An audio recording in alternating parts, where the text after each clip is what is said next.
Hey, what's up, everyone? My name is Joshua, and welcome to Conversations with Joshua T. Berglan. Today, we have a mystery guest. I mean, I know her name. And she's awesome. She's absolutely awesome, but I didn't know that until this morning because Urska Rubin, she is on this website called matchmaker.fm, and it's not a dating website. It's like a podcast dating website. It's awesome. I've been on there for a few years, and I've been able to meet amazing guests from all over the world who doing all kinds of awesome, entertaining, exciting things. But the thing is, I didn't really know anything about Urska because there was really not a lot of information about her until this morning. In fact, when I got her bio, I didn't even really go, what am I supposed to do with this? I don't even know where to look. But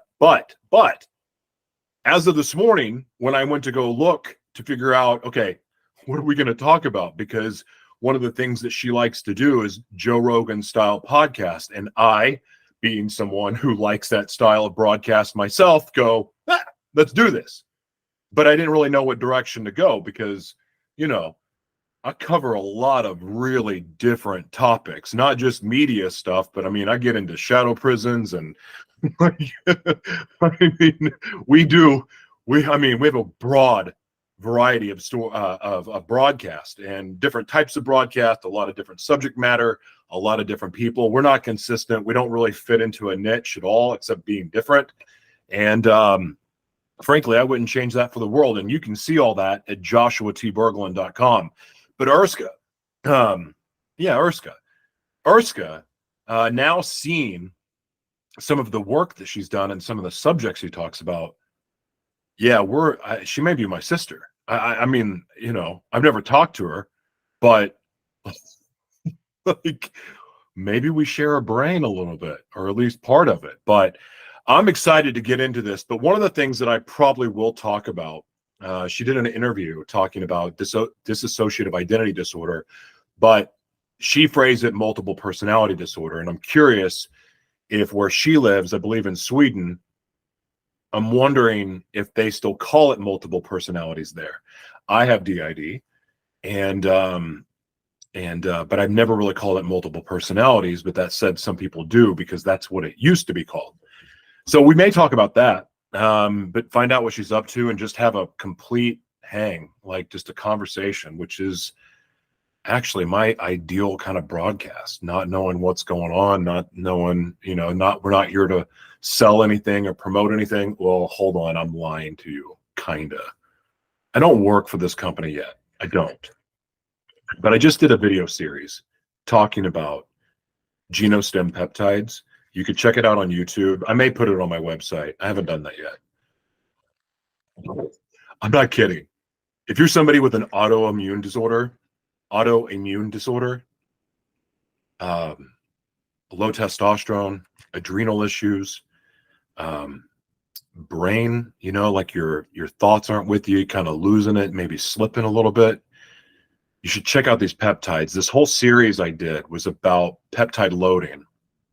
And it's really interesting to learn because I learned a lot along the way. So I want to plug that series for you to check out. I'm not trying to sell you this product. I don't make money on it.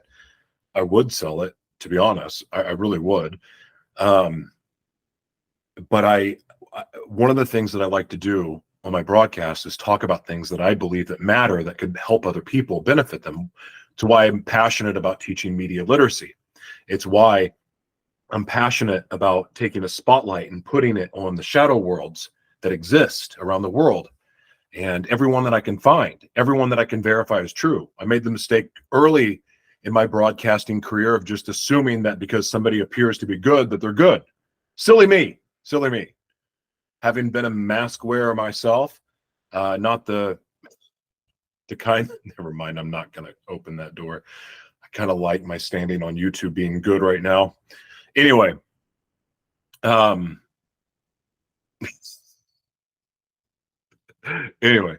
tell you what, I'm going to shut up now because I'm really excited to talk to our guest. And I do recommend you check out the peptides. Just watch the videos. It's very informative. It's on YouTube. Just look up my name, Joshua T. Berglan. It's there. And I want to give a shout out to my friend who is got one of the most inspiring stories ever and shocking story. I have a very shocking story. It's in a book called The Devil Inside Me. It's a scary book. It's all true, but it's scary. And I don't really identify with that person anymore. Thank God, literally. But this man has an amazing story himself. And he is a good dude. And he's a chef and he's very talented. He can sing. He's just a neat guy. And so Tony from inchywinchie.com, I want to give a shout out to you. I love the work that you're doing. I love that I still haven't tried this enchilada sauce that's so amazing. And I'm watching all of these video reviews of people just losing their mind over it. You know, so I want to give a shout out to him because anyone who can take their life and a life that, and he's going to tell his story here in like 2 weeks on my broadcast.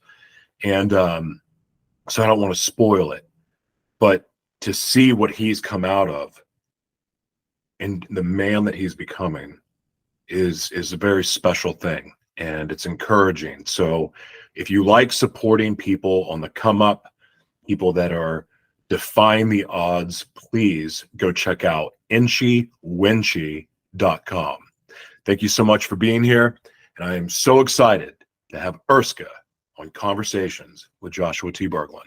See you soon. We're recording. All right, now we're recording. What's up, everybody? Welcome to Conversations with Joshua T. Berglan on the World's Mayor Experience. So happy to have you here today. I'm already, like I said in the opening, I was pretty excited. I'm really excited now because I think this is going to be a vibe. And I'm going to go ahead and I'm going to say her guest name because in the intro I said it wrong, but I'm going to try to say it and I'll let her make fun of me. Urska. No? Do I say it how it's right, or do I just? Yeah, no, please correct me because I don't want to insult you by saying your name the way I think it's supposed. It's like, never mind, I'm not going to use that example. Okay, so Urska, can you say it? People tend to have this problem with r, you know, the r. It's kind of like, I know it's I mean it's really Russian when you hear it, right? It's like, but does it sound hot, or does it sound like I'm about to like kill Ukrainians, literally? No, really. But I What's have the like? Ukrainian friends that sound like that too, though. So, I mean, what do you do with that? Like, and does it sound hot? Yes, but I have a thing for Eastern Europeans and Swedes, of course. So like, who doesn't? Why does everybody have a thing for Swedes though? Like I'm starting to be jealous of these people, man. They're better than us on everything, better economy, and including being happy. You know? Oh, it's in the Happiness in the Blue Zones. That book. It taught are you Swiss? Is that what it is? You're from Sweden? No, I'm from Slovenia, unfortunately. Oh boy, I really got that wrong. I really need to take a geography class. You know, one of the things about having a learning disability growing up is that I didn't really study a lot of things that I was told to, but I was really good at going and finding the information I wanted to learn, but I didn't know how much that I really wanted to learn other cultures and to travel the world. I didn't know those things when I was young. And so now looking back at it, I'm 44 and I'm trying to catch up. But I should learn a map. Of course, then again, I don't even know what map to really look at because how do we know the maps are honest? Holy shit, that's that's a really good question. I mean, I guess you take it for what it is. You know, it is what it is. Like, you know, I remember like as a kid, did you have any learning disabilities, or were you just like totally not interested in learning whatsoever? No, learning disabilities, but I mean, I understand what all that is now. And it was just the way that I was being taught because the facts are that I am really smart. What I seek to go learn and the way that I understand to learn now, like knowing how to learn for me, I can now learn anything I really want to learn. I mean, I taught myself how to code. I taught myself how to do all of these other things with media and technology and AI and VR. And like, I taught myself how to do all that But if you set me in a classroom setting trying to learn that, I would be completely lost. I love the way Google teaches. I have a bunch of Google certifications. The way that they teach is perfect for my brain because I can't listen to you and learn. But if I can listen to you and see you talk and read what you're saying at the same time, then I learn it pretty well. And then, of course, I have to go try it myself, mess it up a whole bunch of times, and then kind of make it my own. And that's how I do things. Interesting. You know, when I was little, I was really struggling. Well, not really little, also in middle school and some of the high school, I was struggling with stuttering, you know.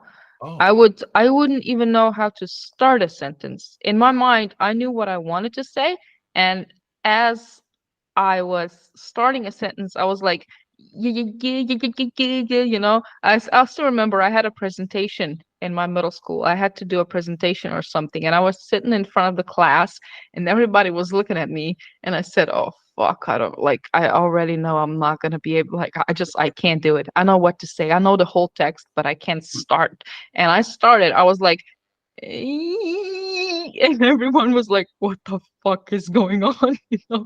And like for a few for 5 seconds I was like, you know, like because I couldn't do it.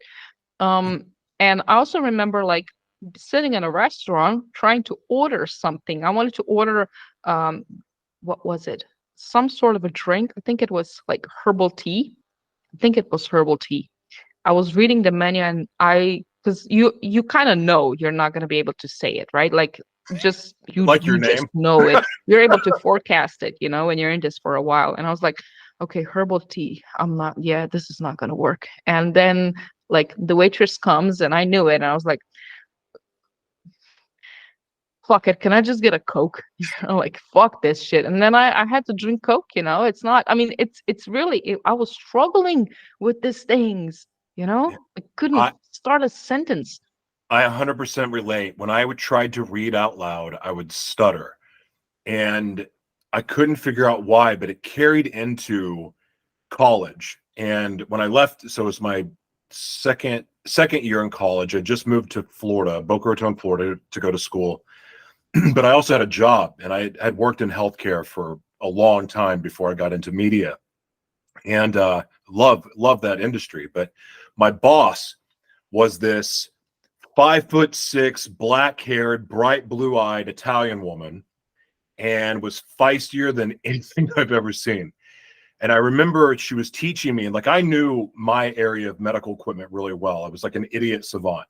I'd been in the business at 16. I was just good at what I did and adapted really well to that industry. And I loved fighting for people. And that was a big recipe for my success. But when I went to go work for this company in Florida, I had to learn a whole new industry or part of the industry that I didn't know before. Anyway, so long story short, she's training me, and we're going to doctor's office, cold calling, and I'm watching her, and she would walk in, and she'd kick open the door, act like she owned the place. The doctors would do whatever she said, and I'm like, oh my God, who is this woman? So then, by the third or fourth doctor we go to see, she puts me right in front of. She goes, "Okay, it's your turn," like right before the doctor walks in, and I'm oh God. So I'm trying to remember my training. I'm trying to remember all the stuff that I just been taught. And I start trying to talk and I'm stuttering and I'm just eating my own ass, which is an expression. But I'm just embarrassed. I'm sweating profusely. I mean, it's hot, so hot in South Florida anyway, but I'm sweating my face off. I'm embarrassed. I'm stuttering. I'm losing my mind. And she won't save me. She's just letting me embarrass myself until it's over and we leave. And after I finally finish whatever I was trying to say, as soon as we get out of the office, and this lesson impacted my life forever. But she pulls me outside, and this little 5'6", I'm 6'2", kind of big guy.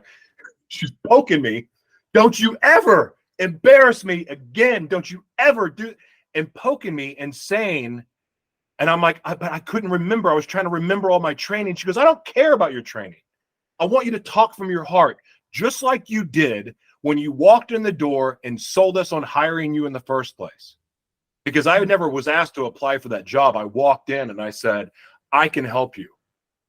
And that's literally how I got the interview to the job. And I spoke from the heart.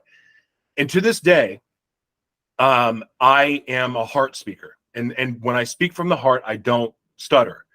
But one of the things that I've had the opportunity to do is act and do voiceover work and do some commercials. So I had to learn how to read copy, which I was a stuttering idiot. So it's taken a lot of work for me to get to this place where I can read and talk at the same time without stuttering. But it's not always easy. Like, I'm 44 and I still can struggle with it sometimes. It's real. Yeah. Interesting.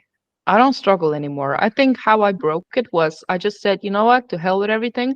I'm just gonna speak. Like if I stutter, I'm gonna be stuttering as long as possible. I won't care anymore because I'm like done feeling like I'm embarrassing myself. So for a long while, I would start sentences not giving a fuck. Actually, I would be like, can you gig, and I wouldn't care. I'm like, okay, I'm gonna stutter. Like that's me. Wait for me to finish a sentence.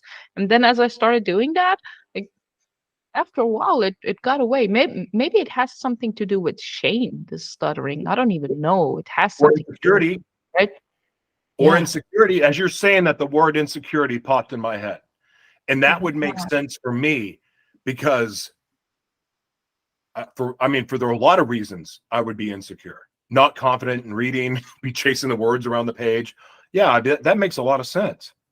Also, because I remember now when I could start a sentence stuttering and then some break would happen, like somebody dropped the glass and it fell on the ground and it broke, or someone yelled outside of the window. Like something shifted in me, and all of a sudden, now that this happened, like some clash of events, now I can say it. So it has to do with that, you know? It's so interesting. Our man, we are just too complicated for our own. Oh, I think we overcomplicate things. So speaking of that, the one question that I thought of that I wanted to start this interview was not the one I just asked you, Hmm. but what are the questions in life you want answered, but can only seem to get opinions on? In other words, the areas that you want absolute truth. You want to know the absolute truth, not an opinion, not a perspective. What are the questions that you have that you desperately want absolute truth on? Hmm.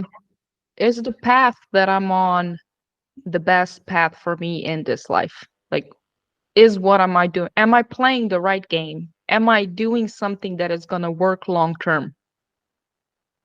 Am I That's a doing it right? that's a great question. Wow, that's not what I thought you were going to say either. So that makes it even better. Wow. Yeah. So what? So along the way, like this path, like what is what is the path that you're on? Do you want to describe it? Okay. So I'm currently, when are you going to post this, by the way? I'm going to start on it today. Oh shit. Well, anyway, I'm working at an agency as a real estate agent, right? Mhm. Well, recently I realized that, man, this shit is not for me. I'm just not doing this. Is very temporary. I'm just buying my time here. I really want to be a full-time podcaster. I'm getting there. I started to grow now for Yeah. whatever reason. That's good. So I want to know if what I'm doing is enough. Is it enough for like every day that I have, at the end of the day, I ask myself, was I productive enough? Like, is this the path that I should be on? Am I shifting somewhere that I don't know? Because I I don't spend enough time on things, I believe. I think I think that in order for you to be successful, you have to spend at least like a lot of time on something. Maybe that's not the case. Maybe it's about productivity. I just want to know if I'm doing everything I can to get to the place where I want to be. And I don't know. I really don't know. Can I give you one confirmation that you are? Yeah. Okay, here it is. You're learning media. It's the most important thing that you can to learn right now because where we're going with technology in the future, and it's happening like so fast. I've been telling people for 4 or 5 years that this was coming, and like, you need to prepare and get ready, because the sooner you prepare, the more ready you are for the change. Because when the change happens, it's like this. But the future is independent media, and where we are our own media organizations. And so right now, with the podcasting and the YouTube channel and these other things that you're doing, you're starting to inch into that world. It's more than that, because the thing about media that's special is the amount of revenue streams that are built into it automatically. But when the problem that people make, especially in the podcasting world, is that their links are all over the place. They're trying to promote iHeart, they're trying to promote Apple, they're trying to promote YouTube, they're trying to promote everything but the one thing that they actually own, and that's their website. That's their domain. That's their own platform. So it's great that you can be on all of these other channels, but the truth is, all you're doing is making them money, and you've entered yourself into, pardon the term, but it's a slave system. I'm sure you've heard of the music industry and how corrupt that can be, and that being a slave system. We're doing, as content creators, by being on other people's platforms and promoting those platforms, we are slaves. YouTube monetization. You can have 1 million views and not get paid what you would get paid for 100 views on your own website. Correct. So that's one example. So, but you're on the right track, and the best way to go about it is by using these other platforms and learning. But ultimately, what you want to do, and I will die on this hill, you want to centralize all of your intellectual property into one place, and that is your website, preferably your name. So then from there, everything that you create, your podcast, your book, movies, documentaries, courses, clothing line, services, anything, real estate. You can still do real estate, but then you're doing other stuff too, because we need the revenue streams, one, to be able to really thrive in this new world, but also it makes sense to take advantage of that. And you're early enough in the game that you could shift to self-hosting if you wanted to, or at least at minimum put the YouTube player on your website. But that's a start, but you're doing it. So you're in the right direction. And here's the thing. This is the other point that I want to make, and then I'll shut up and we'll move on. Or at least I'll be done talking. But when you create your own platform, it almost doesn't matter what you do. Yeah, I mean, yes, it matters, but you can take creative risk. You can say, I don't want to do a podcast that fits this bio that I wrote for this show. I kind of feel like doing something else today. I want to do a documentary, or I want to play a character today. Well, when you have your own platform, you can create that little section, and that's just a thing. It's your portfolio. In this world that we're going into, that's the way to do it. So right now they want us to niche and just focus and talk about the same thing. Like YouTube, you're rewarded for that. Twitter, or X, you're rewarded for that. All of these platforms reward you for talking about the same thing over and over and over and over and over again. Those days are done. That's about to change. So what I would suggest to you is let your creative heart sing, take creative risk, but do it from your platform. And always be be true to you too. Definitely, yeah. This niche, like, I mean, you're just putting yourself in a very competitive environment if you're in a niche, because there's a lot of people who can do it. There's not a lot of people who can have your personality and be you. And this is why people stay on your platform instead of somebody else's, because if you have a niche, you're constantly going to have to look for better content, look for better question to answer, better video to make. That's a better topic. I have a better SEO. No, be you. And then in time, people are going to come. And I understand it's hard, because if you have a niche, you can grow faster initially, because people know what you're about. They're going to subscribe to it, but they're not subscribing to you. They're subscribing to the content. If you're just being a person, then after a while, like it's gonna it's gonna be a marathon instead of a sprint. But the people that are here, like they're ride or die folks. They're there to stay because they're here for your personality, and you can be creative and you don't have to burn out, right? Absolutely. Yeah, that's the thing, is it's burnout. If you go to my IMDb page, I'm not self-promoting here, but I've created a ton of different broadcasts. I mean, I think about 8 or 9 officially. No, more than that. There's some unofficial ones too. But like, I've created all these because what would happen is I would be really passionate about this subject matter that I was in. And then I'd be like, I would find myself having to, like, not make stuff up, but stretch myself in a way or force myself into this box to be able to do that broadcast again when I really didn't want to fit there. And for somebody with DID, where my moods and personalities and shift, and basically I'm literally a different person with different ideologies and everything else, then that gets complicated. And so when I first try to go, I did this broadcast called I Am Joshua. And what that was supposed to be was a reflection of all of my different personalities. So whatever showed up is what you were going to get. I got nervous and insecure about it because I am a man of faith, but it was almost like I was contradicting my own faith with some of the subject matter I was talking about, but I felt like I needed to talk about it. And I wasn't fitting in that box. And so then I got insecure. So it took me a couple years to say, you know what, F it, I don't care. I'm just going to be me, and I'm going to die being me.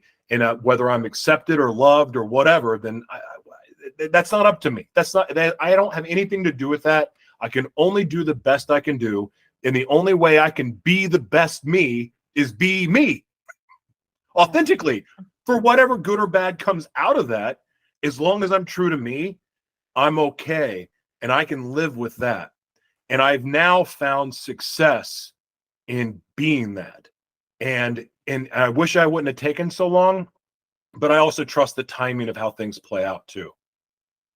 You have DID. How many personalities do you have, and what are they? 6 that I know of. Jessica, my Oh, partner, seems to think that it's closer to 8, but I've only learned to get to know 6 of them. And this is going to sound really weird. And it's so uncomfortable to say because it's so weird, but I've said it before, so I'll say it again. I know them. I know which one's showing up based on the sexuality of the person. what sexualities do they have? Like all 6 of them? Well, so I mean, there's bisexual, there's Okay. trisexual, as in try anything. There's gay. I have a gay alter. I have an asexual alter, and then I have like a normal, straight, conservative Christian alter. And but I know it's noticed by the fluctuations of what I see. Now, that used to be more pronounced, and I've done a lot of radical healing. And so now the way that it's kind of meshed together in a way, or it's meshing together, is not really identifying with anything and just trying to be like water. So what would happen when I would shift in these, when I would say shift to like more of a gay altar or even bi altar, I would try to shut that down because at that time I believed that God saw me as an abomination. So I would try to shut it down and I would suppress it. And by doing that, all I really did was stir up stuff that didn't need to be stirred up. And and it caused me a lot of problems that way. And also in even my relationship, it affected me because I was afraid to go, oh, I'm gay today, or I'm bi today, or I'm I'm completely asexual today, or I'm like the woman that's chosen to love me and that we do life together. I'm so grateful for her because she's been willing to ride that wave and love me all through it. There's a couple of the alters she hates, and they don't really come around that much anymore, thank God. But it's because I think of the way that I've adjusted my life and I'm living. But she's ridden that wave. But looking back at it, on the women who were with me, the women that I was married to that didn't know, that didn't know how to deal with it, because I didn't even know how to deal with it. I didn't know how to. I didn't understand any of it. It was so weird. It was confusing for me. Um, it must have been hell for them. It must have been hell. And then even, and I think about my life as an evangelist, and and what I would share from stage about where I was at. Like, I know I contradicted myself because the person up there speaking was different a lot. And I didn't know what was real for me. I didn't know what was true. And so now I've given up on, I'm seeking truth always, but this belief that I know what's true has gone completely out the window. And I'm literally trying to just focus on being as fluid in life as possible. And that's not a sexual reference. It it is like a third, it's not a direct sexual reference, but it is towards my sexuality. But I'm talking about being fluid like water is, and just going with it, and then just trying to remain as true to my principles and true to being a man that loves and that serves and that cares about other people and wants to help. And when I recognize that that is not the heart that I'm coming from in that day, I don't show up. I don't come on camera. I don't go out in public. I don't really communicate with other people, because I need to guard that part of myself, because I don't want to make it worse or trigger it into something it doesn't need to be. And that's what happens. So I'm very blessed to have an amazing support system, amazing coaches, amazing friends that kind of help keep me in this fluid state, so that I don't have any real hardcore shifts anymore. That's the one blessing. Yes, I in the grocery store, I switched in the grocery store like that, out of the blue, like completely blue. Like, I don't even know it. Literally, I don't even know how it happened. We were at the checkout line, tomatoes dropped, and when I tried to pick them up, I switched, and then I had this momentary like freak out, and I can only think it was God, but my two daughters are with me, and they know that I have DID. One of them grabs my finger, and it brought me back. So I feel like I'm surrounded by angels a lot, that I've been able to navigate life in the way that I have, because at first it was very, very ugly and dangerous and risky and scary and violent and perverted and weird and just wrong. But this healing journey I've been on for the last 8 years has allowed me to understand myself a lot better. Even though I don't really understand myself, I understand myself better, and I'm able to function at a much higher level than I've ever been able to before. Does that answer your question? Yeah, I think a lot of it, what you just said, is something that other people have as well, but they just negate it, they ignore it. Because I don't think I've given up on truth long ago, man. I just try to, I just try, I try not to lie in my life instead Yeah. of trying to tell the truth, because who the hell knows what the truth is? And because I've noticed myself, recently I started paying attention to what I'm saying every day, and I noticed that like a huge proportion of it is little white lies. It's like, oh, I don't have time. Yeah, I did that already. Okay, I'm not gonna make it because I'm feeling worse. I'll call you later. All of these are lies, and it's like, okay, someone can say those are little white lies. Yeah, but they add up, and every time you tell a lie, no matter how small it is, it reduces your consciousness. Because like there's a map of consciousness. It goes, I think, from 20 to 1000. It was done by a scholar. So you have like mystics, or what would you say, like gurus. They have a conscience of 700, and then you have people living in like extreme poverty, very in rural areas, with a conscience of like 30. And how you see the world and how the world reflects back to you has to do with your conscious, right? Your consciousness. I don't know who said it, but like one of the most important questions is deciding whether you live in a friendly or hostile universe, something like that. So whatever you put out there, whatever you get, it's a reflection of what you put out. So there is no such thing as truth. I really don't think so, man. Everyone has their own reality that they live in. Yeah. And oh, gosh, wow, this is like in real time an argument. I try not to even argue with people because I know that we're just arguing opinions. And even when you tell somebody, I have no interest in arguing with you about this because none of us know absolute truths. And somehow that gets twisted into them trying to force more of their truth on you. I'm going, do you not understand where I stand? I'm saying I don't know absolute truth. I have my faith. It's a blind faith, but I don't trust anything that man has his hands on because I know man is a bunch of corruptible little boogers. And that's just how it is. And people, and I'm not going to trash the religious community at all, but it's sometimes people work so hard at telling others about like that, how they need to be like Jesus, that they forget to be like Jesus themselves. Like they're telling everybody how wrong they are and their interpretations are wrong. And it's like, what are we doing? None of us were there. We don't know. Like, we don't know anything. And it's like, and the only absolute truths I ever seem to know are when I feel like God's telling me something, and then it proves to be true later. But that truth is for me. It doesn't mean it's your truth. It doesn't mean that because this is what God told me, that that's what God was telling you too. And that is a mistake that people make. And the more I've been away from ministry and been able to look at it from more of a universe down look, I'm realizing that we are just distracting ourselves with a bunch of noise that doesn't really mean anything, and none of it is moving it towards the purpose we were created for.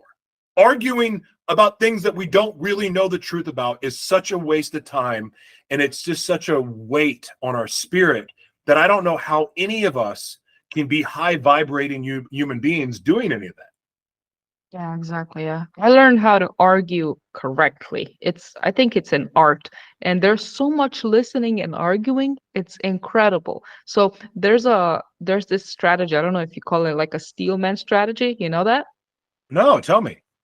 Okay, so you're arguing with someone, you disagree with them, and then each one of you, like you tell what you think, they tell you what they think, and then you switch. Okay, so what you have to do is you have to present their case as if, well, what would you, huh?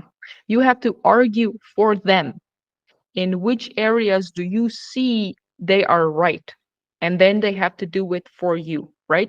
So you take their case with an opinion that you don't agree with, and then you have to formulate an argument that makes sense why, what, which area of the argument is real and rational from their point of view, right? Yeah. So it's a steelman strategy. I mean, it's best to show you an example, but it's really effective, very effective. And someone can say, but do we really need to do that? Like, really, do we really need a strategy for arguing? Yeah, actually, yeah, we're so complicated, we need a strategy. We need to treat it like a game. It is a game. I do my best to get out of them as quickly as possible. I've found when people make fun of me or attack me for something, like I try to be as clever about my response as possible to be able to shut down the argument while being nice and not saying anything I need to be ashamed for or apologize for, but it's just shutting it down. But I got to tell you, internally, I'm a fighter, I'm a wordsmith, and I'm really, really good at breaking people down. I mean, I'm good at building people up, but I'm really good at tearing people down. And I'm not proud of that. I'm not proud of it at all. But I try to refrain from that because the person that wants to engage in that nastiness is out for blood. It's not out for, it doesn't even care about winning. It's about punishing you and making you look fucking stupid. Pardon my French, making you look stupid for even trying to step up to me because I know that you don't know what you're talking about. And I can take your talking points and dismantle them in seconds. But I don't want to embarrass somebody. I don't want to hurt anyone's feelings. I don't want to, I'm not about that life. I'm thinking it, but that's not my heart anymore. Like I don't want to do that. And I see this fighting, like everyone's fighting each other. People that were on the same team a week ago are fighting each other. It has escalated this week unlike anything I've ever seen before. Like Twitter, I love Twitter because Twitter is a sport, or it's a sport. If you are there with an opinion, be prepared to engage because it is, especially if you have followers and all of that stuff, it is warfare sometimes. And I've tried to navigate that world in a way that's respectful as much as I can. But I got to tell you, it tests me a lot because I want to win. I want to be right. I want to be the one with all the truth. But the facts are, I don't really know shit. Yeah, yeah. I want to be the intellectually superior one as well. It's something that I really want to do, but but these online comments, I noticed that when people comment online, whether it's a video you post or a photo or a post or whatever, your initial reaction is you think that this person that's commenting has some sense it's a normal person, right? You are, you forget about the fact that like the more demeaning the comment is, like the lower class that person is, like as you can spend an hour arguing with someone thinking they're kind of on your level, status wise and intellect wise and all that stuff, but they just got fired yesterday. They broke up with their husband and they're living in a studio or with their mother, and they're fat. And those are important qualities that we don't see behind a profile. We don't Especially know who we're arguing with. yeah, Yeah. arguing with a meme seems like the strangest thing ever.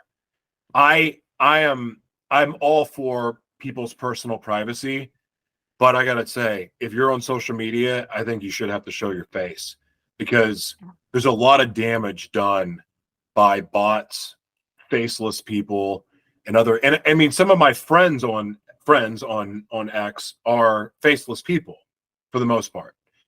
And I enjoy it, but I just take it for what it is and not anything personal. But I do think that it would be better, especially when communicating. Like if you're going to say something vile or racist or disgusting or be judgmental or any of that other stuff, you should be an adult enough to be able to show your face and your name.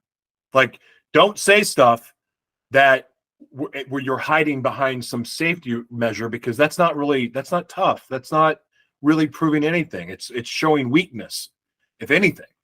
But I don't like that part of it at all. So, okay, let's I like that truth question a lot. I want to talk to you, your guest that was on talking about multiple personalities. I didn't get to see the whole episode yet, but I do want to ask you, was that your first time really talking to someone about that? Absolutely. Yeah. Yeah. Okay.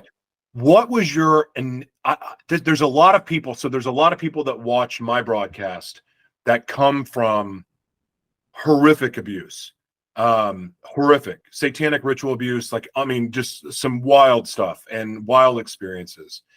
So that they're, this conversation's comfortable for them. But that said, having that been your first time exposed, what was one of the biggest surprises for you? That's a good question. Naturally, I'm extremely open-minded, like extremely open-minded. So to me, it was like, interesting. Oh, okay, okay.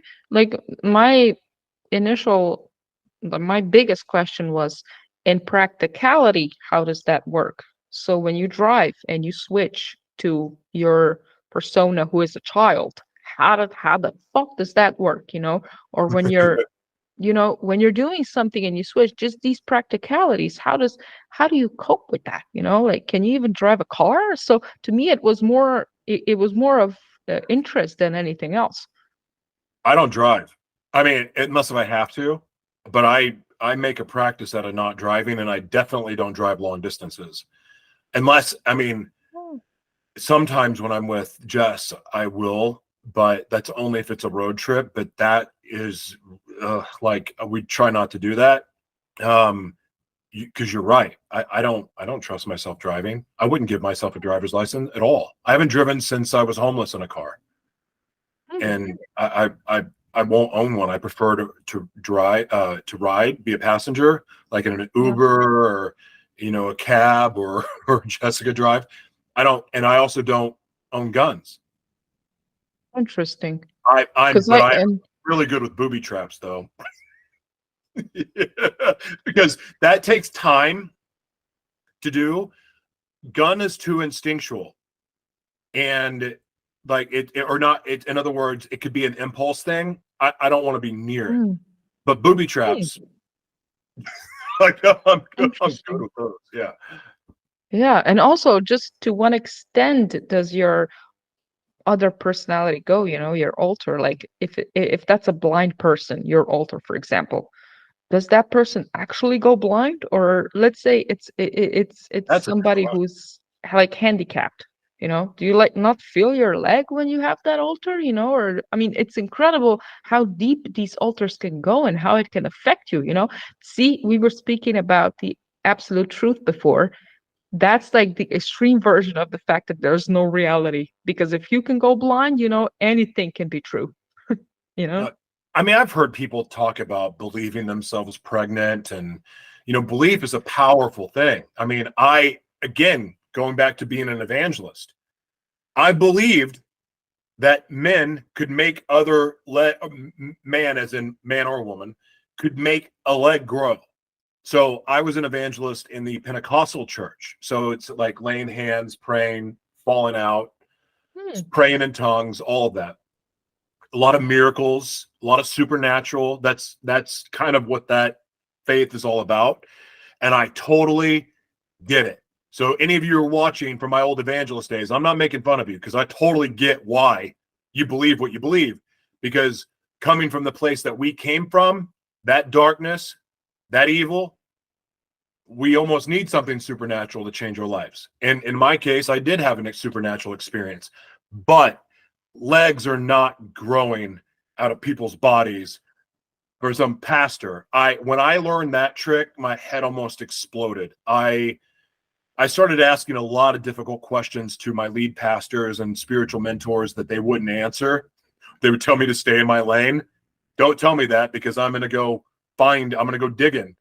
And when I went digging, I started to learn all of these secrets behind how all of these phenomenons were happening. And I'm thinking, I wonder how many people actually know what they're doing. Like, do they know what they're doing is evil? Do they know what they're doing is manipulation? And the leg lengthening thing, I think you would have to know, because it's a shoe trick, but it's disturbing. And these guys are making billions of dollars, traveling the world, preaching, doing these miracles. And it's so screwed up. Like that wrecked me. That was one of the worst experiences to find out ever. And there's also a difference between belief and faith. I think what you True. speak about is you have something that you have to hold on to, like you need it. That's belief. Faith, it's about letting go. That's what you Mm, said before. I think you're in faith now. You went from belief to faith because you said you're like in water, right? So you're a sailor on the yeah. water. That's faith. Look, I'm letting go of everything, like just let it be. And then belief is something else. What is this process about making your leg grow? How does that look like? How do they do it? So, okay, let me take my shoes off real quick. Okay. This is actually the perfect shoe. So this is like the perfect shoe to do it with. So Okay. what they do is when they sit them in the chair, they do this. So they get them in the chair and they're moving the legs. And what they're doing by this movement is distracting their brain, because what they're doing is they're sliding the heel out just a little bit. And so they're moving it. It's all camera trick. And so they're very convincing in this process. They're wiggling the legs, moving it in the name of Jesus, which is not even his real name. So that's always weird too. And they're moving it. And all they're doing is basically moving the shoe out. And then they get them. And I forgot what the term is called, but it's like they, well, going back to belief, I think, is that they believe that their leg is walked. And so when they get them to go up and walk, sometimes it's just all staged. But for the people that don't know what's happening, there's a ton of videos exposing this. Like Todd White is a guy, Lifestyle Christianity, I think the name of his organization is. He's been debunked a million times, and he's notorious in street ministry for growing legs, and he's just moving the heel out. And then he tells people, oh, go walk it out. You're healed in the name of Jesus. And they're like, oh, yeah. And they're around all these people watching them. And there's something psychologically that changes, and then they believe it. But the problem is it goes back to reality sooner than later. And that is part of the problem, and it's deceptive, and it screws with people. There's all kinds of different things that take place, though. And listen, if somebody puts their faith in some of those things, like getting cured from cancer or being healed, I am not going to discount our Creator and say that he couldn't heal them, because I believe he can. But I don't think these men at these churches are the ones that are doing it. And another thing too, the way that, and this is, I'm embarrassed for not knowing this enough to walk away then. But I remember when, because I went through deliverances, which are basically another form of exorcism. I've been through 6 of them, because I try to get rid of my sexuality. I try to get rid of DID. I try to get rid of all the things that were wrong with me, and nothing was working. So I tried the deliverances. Baptism by fire is a thing. And then, baptism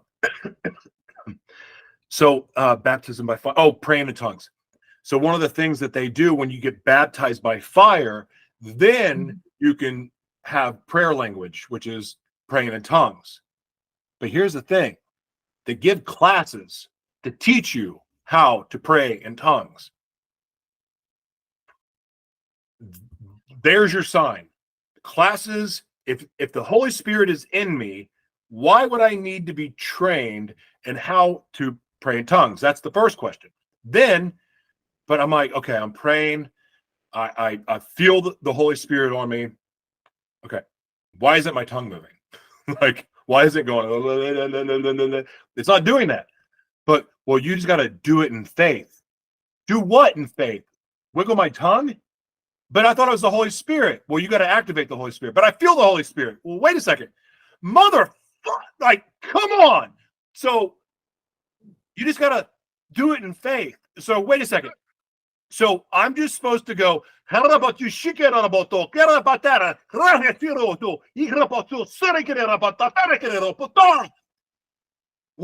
What did I say? Nothing. I sounded like I was on acid and shrooms at the same time. No, that is not the Holy Spirit. But here's the thing that's screwed up. I still do it. If I don't know what to pray about, I just start going like I'm speaking French or something, but I just do it. And then my brain kicks in to go, oh, I'm going to pray about that person. But I'm doing it because it was like beat into my head, because I was made to feel so uncomfortable around all of these people that were praying in tongues, and they were doing it so easily. I thought that was my faith not real? Am I still demon possessed? Like, what am I going to do? And it messed me up. So then I just started doing it because I needed their approval. I needed to know I was doing Jesus right. And so I did it. And so I developed this habit. I don't do it every day, but sometimes it just comes out of me but it's not the Holy Spirit doing it. Like, it's not, it's me doing it. But it's so deceiving. And here's the thing. I still don't even know the truth about that, because maybe it is me. Maybe it is me that the Holy Spirit's not wiggling my tongue like crazy for no reason. I don't know. So it's really, really messed up. And again, I could give all of these examples, like the burning ceremonies, the blood ceremonies, that kind of stuff. It's like fucking vampires do this. Like, this is witchcraft.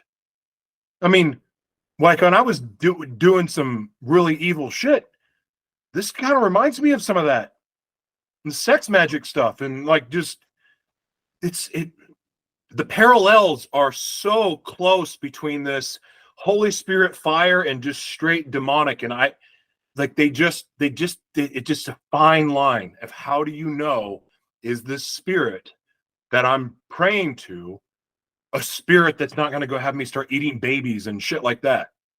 Like, it's really confusing. And I just don't think any of it's pleasing to God. It can't be, because it feels like manipulation. Well, I mean, if it feels to you like manipulation, okay, so I think we are God, though. I think I really buy into the theory of Alan Watts. Now, I don't know what to do with that I knowledge, but I love believe Alan it. Watts. Absolutely. So we're all one conscious, right?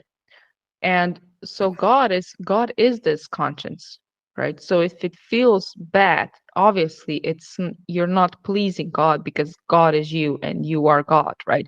And I think that's why prayer works, because when you pray, um there's this big conscience, and when you pray, you're kind of like you're pulling it towards you, so Mm, you are doing something, like you are the conscience and you're doing it. And it also explains why prayer doesn't work well, because someone else pulled it harder, someone else wanted it, so it's kind of like every action is a reaction. Everything that happens here at the same time happens there. So it's kind of like I mean, to, to me this really makes sense. Yeah. Yeah. So I started to do a lot of things just by intuition, because it seemed to always be the right thing. When I amen. feel like something is right, when I feel like I should do something, I don't know, people can call it impulsive, but actually I'm really successful doing that, you know I am too. 100%. I've quit listening to man as far as what is true Mm. for me. I don't care what Yeah. you believe. I mean, and I love that you just said this. I don't I'm not the creator of this universe, but I'm the creator of mine. Like Yeah. I believe that God is inside all of us. I wish we would treat each other as if God was inside of us. Like we treat each other like shit. And it's Mhm. none of it represents God. And like I'm tired of the wars, I'm tired of the lies, I'm tired of the manipulation, being forced to put things in my body that I may question. So I've done with looking to man for their opinion about what's right for me. But here's what I know about my relationship with God is that I may think something is right for me, or I may like, hey, this is good. And I'm walking that out and I'm living that life. God has a funny way of correcting my steps, so to speak. Like I may think something is right, and then all of a sudden, boom, get hit in the face. So okay, all right, maybe that's not the right decision for me. Maybe I shouldn't do that. And then I have the choice. Do I listen to that warning, or do I just keep on going and doing what I think I should do, or doing whatever I want? And then I get another warning. Boom. It's a little bit harder that time. You still not going to listen? Well, I learned to listen a long time ago because I made a wreck of my life. And so now I started listening. But I'm listening to God, not what a book says, not what social media says, not what my pastor says, not even what my partner said. Well, I do listen to her, but I don't accept it as truth unless if I know it's true for me. So yeah, we're aligned on that 100%.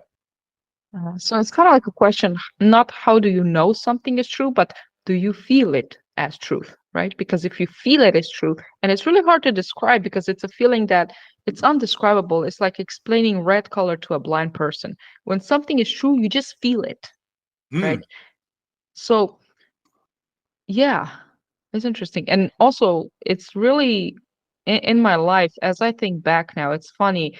You can only connect the dots looking backwards, right? Like you cannot do it looking forwards. Every time I fail at something, then something better happens, and I fail at something and I'm like, how the fuck is something good gonna come out of that? Like this, I yeah. mean, this is a failure. This is a failure. But then after a while, something happens. I'm looking back and I'm like, holy shit, that was connected in that way. God, you did it again. Universe, you are more intelligent than me. take the wheel. I'm done. I'm done, man. You are the master of this motherfucker. You are a creator. I didn't see that coming, but you did it. That was genius. You got me again, you know? So every failure is like, oh, I can't wait what creative stuff he's gonna do now, you know? It's I there's so much power in surrender. And like and to splinter off of that is it's like everything we've been taught or told, it's the opposite. Like this world that we live in is a paradox.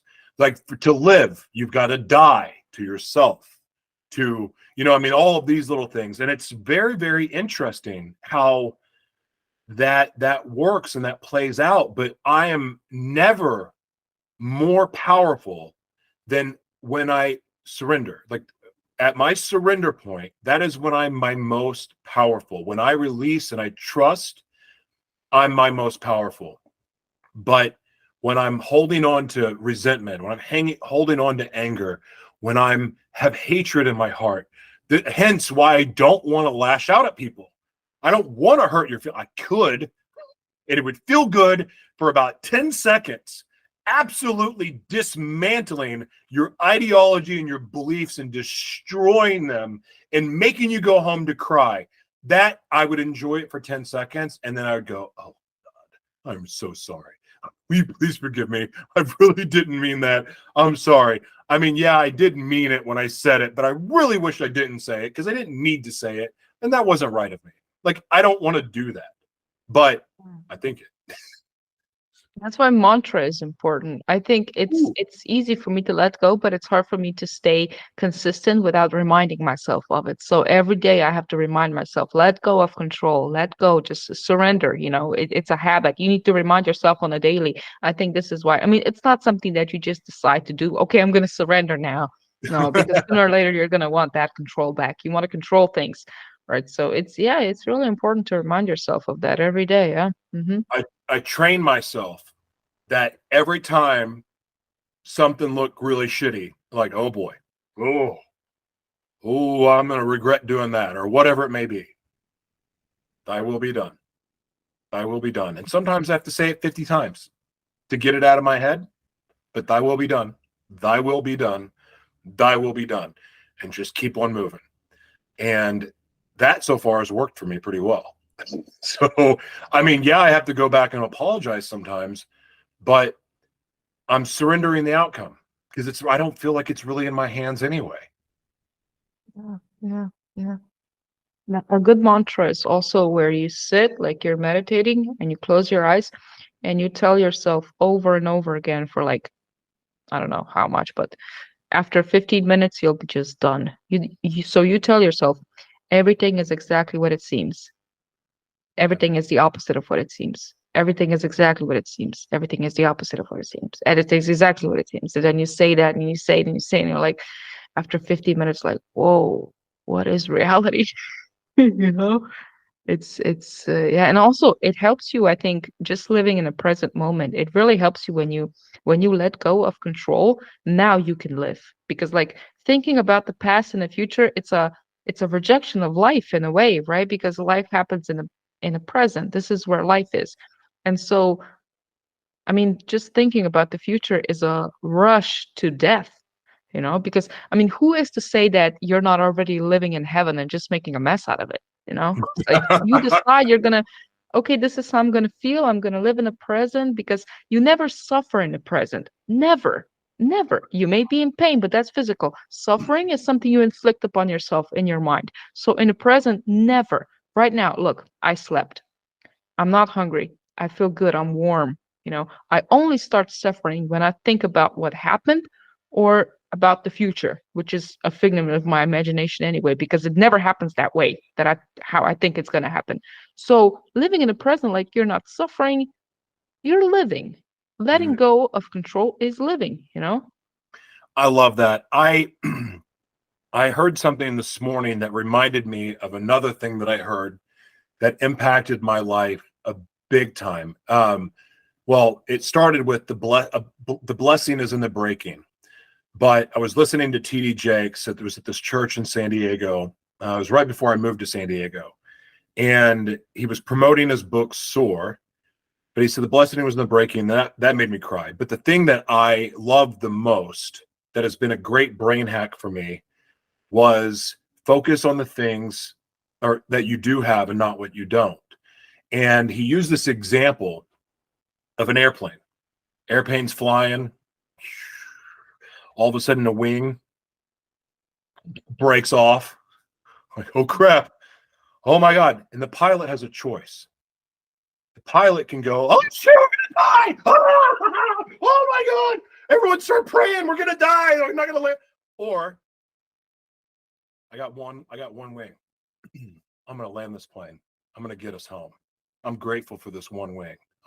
And that's probably an extreme example, but to apply it to our own lives, it becomes incredibly simple, because I can look at the fact that I'm not doing a world tour yet. I can look at the fact that, I blah, blah, blah, blah, blah. I could I could look at all that. But really, when I really start to look around at what I have, I'm like, wow, God's really brought me a long way since I was homeless. God has really brought me a long way since I was in jail. God has, since divorce and bankruptcy and blah, blah, blah. I could go on. And to look around, I've got an amazing partner. I've got 2 amazing little girls. And my dreams are coming true. But that doesn't come without gratitude for what I have, being a good steward of what I have and what I've been blessed with, and then using it responsibly. I wasn't like that before. And that's why, I go from having $1 million in the bank to being homeless, because I was a piece of crap and making bad decisions, wasn't being a good steward, snorting and having sex with everything. I mean, just doing all the things, not being a good steward of what I'd been blessed with. So it got all taken away. And little by little over the last few years, my life has been restored, and things are happening now for me like they haven't happened before. But that doesn't happen without gratitude, and it doesn't happen without being true to myself, not true to other people. I mean, being as honest with other people, but being true to myself and owning up to who I really am. And that meant is, even as a man of God, even being on the stage as an evangelist, being honest about having HIV, being honest about being bisexual or sexually fluid, being honest about, the struggles that I still have with mental health, being honest about those things, so that I'm not up there portraying that I'm some guy that knows every word of the Bible and I live by every second of it and I'm doing everything it says and I'm righteous and holy and you're going to hell. And no, I'm not going to do that, because I know that none of that's true. And I wanted to be honest. It's probably why I don't belong in ministry, but that was me. And because I chose to be that, that's why things have gone in the direction that they have. And it's humbling, and I'm grateful for that. And that's why I've kind of evolved into this place where before I felt like I needed to go out and evangelize all of these people and bring them to Jesus and all that other stuff. I don't think that that's what we're supposed to do at all. I think we're supposed to let our lives be the example that we want to set. And if people want to know more and they look at you to go, how did you turn on your life? How do you function with DID? How do you function? How do you have a healthy relationship when you have HIV? These things, I let my life attract that. I don't need to go out and tell you that you're a sinner and you need help, or need to go out and tell you that, hey, Jesus is going to change your life. I mean, someone come up and say that to me now, I'd punch them in the face. Who are you to come put that on me? I didn't ask you to come share your opinions or your thoughts with me. Maybe I'm not in the space to hear that. Well, God told me to tell you. Did he? Really? Really? I mean, do you know God is a man? What if God doesn't have a gender at all? There's so many things like that I'm glad I've shifted out of now, and I can just be, and I have much more peace about that. It scares me when people start trying to convert people, especially online, as they're fighting over scripture. Yeah. Even if it's a priest, you're like, what the hell are you doing between me and God? Why are you here? Just move out the way. Let me talk to God. It's luxury, being dishonest with yourself. it's total luxury, and you're blessed to be living such a Mm, truthful life, you know. And I think this is when people have near death experiences and they experience that themselves die, and a lot of them just describe this feeling of like the biggest relief ever, because this is finally the time where they don't have to pretend about anything. They don't care about nothing. It's a bliss. And many of them, they didn't want to go back looking at their body, like, I don't want to go back to that. It's a burden. It's mm, a burden, everything. I have to keep up with that. I'm not being my truth self because what will people think and stuff. It's such a liberation. And I think but it's super hard to get there though. mhm. I am pretty much there. I am there. I need to work on it still. But it's such a luxury. I mean, like, this is true wealth, living your truth and just being honest about who you are and everything you do and have or do not have. This is, man, this is incredible. Yeah, yeah. Yeah, because what can, if you are if we are honest about our mistakes and our flaws, or even the lessons that we've learned, what does anyone really have to say to you? But when we keep secrets and we hide our flaws and we try to pretend that we're something we're not, then everyone's got ammo on you. What is someone going to say to me, like, for being honest? I mean, my book, The Devil Inside Me, is so honest that all the people I hurt who read it could never say that wasn't true. Because a lot of people write books and they leave stuff out and they act like they're all honest. No, I didn't leave anything out. And it sure as hell doesn't make me look like a good person. In fact, I would say that book has probably caused me more problems than good. But here's the thing. I'm free. And while I cannot change any of the bad things I did, I can live my life in a certain way moving forward. And as I have, that can reverse some of that damage and do more good. And my goal in life, like, I'm looking at death as a gift. Like, I don't Mhm. need to go through this again. Like, I'm going to learn my lessons now because I don't want to have to relive this. If that's a real thing, reincarnation, I sure as hell don't want to go do this all over again. But I'm glad that I've done it. And I'm glad that I'm doing it the way that I'm doing it. I'm glad I'm taking on these lessons so I can learn, because I truly am at this point in my life that if I died today, I know that I could be proud of what has happened in my life, because I didn't think I'd still be here. I didn't think I would never be given another chance. I don't think I didn't think that I would actually do the work to change my life.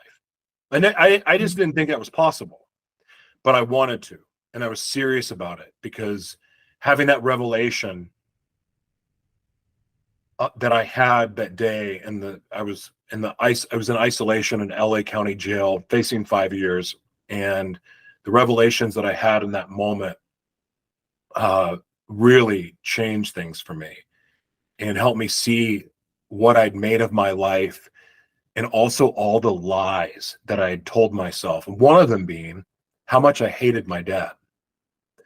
And it wasn't a lie that I hated my dad, because I hated him. But my reasons for hating my dad were pretty damn hypocritical, considering that everything I hated him for, I became, and actually worse. And that revelation, that realization helped me have compassion for a man I hated, and then ultimately forgive. And at the same time, I was able to get forgiveness for myself. And that's what set things off for me in a way that's allowed me to change my life. But it hadn't been easy. But I'll tell you one thing, it's been worth every second of it. So I believe, as much as I question the Bible and other things, I believe that God gives each of us that opportunity. And we all have an opportunity to take all of the wreckage of our past and use that as fuel for good. And I think that part of our duties as humans, like our gifts and our talents, really aren't about us. They're to bless other people with. And in the same way, when we turn our lives around, it becomes our duty to share how we did it. And no matter how severe it is, maybe my message is not for everyone. My testimony, my story isn't for everyone, but it is for someone, because there is someone that experienced the same types of abuse and trauma and neglect and other things as I did. And there's other people that struggle with mental health Mhm. issues. And every single one of them, I mean, that has not found that hope, has not found their person, not found that message yet that resonates with them, they feel alone. And when you're hurting and feel alone, it's really hard to have hope. And hopeless people do really reckless things. And if anything I do in my life is I hope it gives people hope. Yeah. When you do something you're ashamed of, no matter how bad it is, it's an obligation to speak up, right? Mm, Because like there's someone out there, there's a reason why this happened to you. You're strong enough to speak about it. You got this. That's why it happened to you, not somebody else. mm, Now you have to do it. And when you were sitting in that cell, I think like physically, just this solitary confinement, physically you're in a room, but actually you're in your mind, right? It's a mm, representation of your mind. This is where you really are when you're in that cell. It's not that you're behind four walls or whatever and going crazy. It's not the walls. It is not the walls. It's your mind. Now everything is taken away, all the distractions. Everything you have is your mind. And now you can see what's in there. For a lot of people, this is the first time they're opening this Pandora box. If I take away the TV shows and the people and social media, what is actually in here? Like, what is in there? What is in the mind? And they're shocked. And some people just cannot take it, you know? it's a lot. It's a lot. There's a one of my favorite, I'm not quoting this exactly, but it's in the Gospel of Thomas, and it talks about like seeking truth. And it says when you find the truth, you're going to be disturbed. Like, it's Yeah. gonna it's Yeah. gonna wreck you. It's Mm, gonna haunt you, and then you'll be set mm, free. And it sticks with me because it's so true. And because and here in the last, I think the year especially, it's accelerated, where every day I'm finding out something that I believed to be true, or was told was true, or accepted was true, was absolute bullshit. And mm, and I learn a new truth, and those new truths are absolutely disturbing, and it's mhm. confusing, and it kind of wrecks me a little bit, and then I feel free after that, and I feel like a boulder fell off my shoulders at the same time. It's a beautiful thing. I gotta real quick, the lion. I love the Mhm. lion behind you. What does that mean to you? Well, the line, like to be completely honest with you, yeah, it is like a sign of courage and bravery or whatever. But I just got this line, when I moved in here, I was in a store and I was like, "Ooh, that's a really good picture of a lion." And it's really big. I don't know, like right now it doesn't look like it, but it's like almost through the whole wall. So I was like, I gotta have this. Yeah, I I noticed. got a I got a There you black go. one over there too. Yeah, it means something to me for sure too. I the wow, man. Okay, here's the thing. We got to do this again. Yeah, We I'm down. I'm so happy that I read on your profile on Matchmaker, and not a dating website, people. Everyone thinks it's a dating. Matchmaker.fm. I Yeah. always like to put that out there. We It's met not on Matchmaker. match.com. But when I read that you love Joe Rogan-style, I'm like, oh, this is like the perfect guest, because these are my favorite types of broadcasts. I don't want to have a focused conversation. I just want to have a conversation. So I'm so grateful for you. I hope that we do this again. And I think you're wonderful. And please take these last minutes, however long you want, plug everything you want to plug, promote anything you want to promote, and share any last words that are on your heart. The floor is yours. I don't really want to promote anything, honestly. I just, just people listening to just, people listening to this podcast. I feel like I don't know, I've talked to a lot of people who are like this radical left and radical right, and people who on paper disagree so much. I talk to both of these types of people. Me too. They agree on a lot of fundamentals. Nobody, like, let's take poverty, right? Nobody goes out there says, hey, I'm for poverty, go hunger, you know? Everyone wants the best for everyone, you know? So it's, to me, it's amazing how alike we actually are. You can take someone who, like, you hate their guts, you know, and then just from the time they were born to now, you know, you guys are so much alike. You know how sometimes they say the more you hate a person, the more you're like them? You guys Mhm. are like, we're so like, so much like other people. It's just that, I don't know, you know, I guess it's different bodies, different traumas, you know, we've experienced different stuff, but like in our hearts, I think we all have love, every one of us. And I think this is something that you have to keep in mind as you go throughout the day. You know, what other people tell you or do to you or whatever, sometimes it doesn't even have to do anything with you, you know. It's just them, and love them for them and wish the best, you know, like God bless you, you know. I was like the other day, I'm just gonna tell you this little story and then we'll finish. But I was at a bank, and the lady was a bitch. She was, you know, she was looking at me like, okay, okay, let's do this. Okay, well, okay, but then you're gonna have to do this because this is not gonna work. And she was like, she was a total dick ass. You know, I was like, gosh, man, you're bitter. Why are you so bitter? You know, but I was quiet.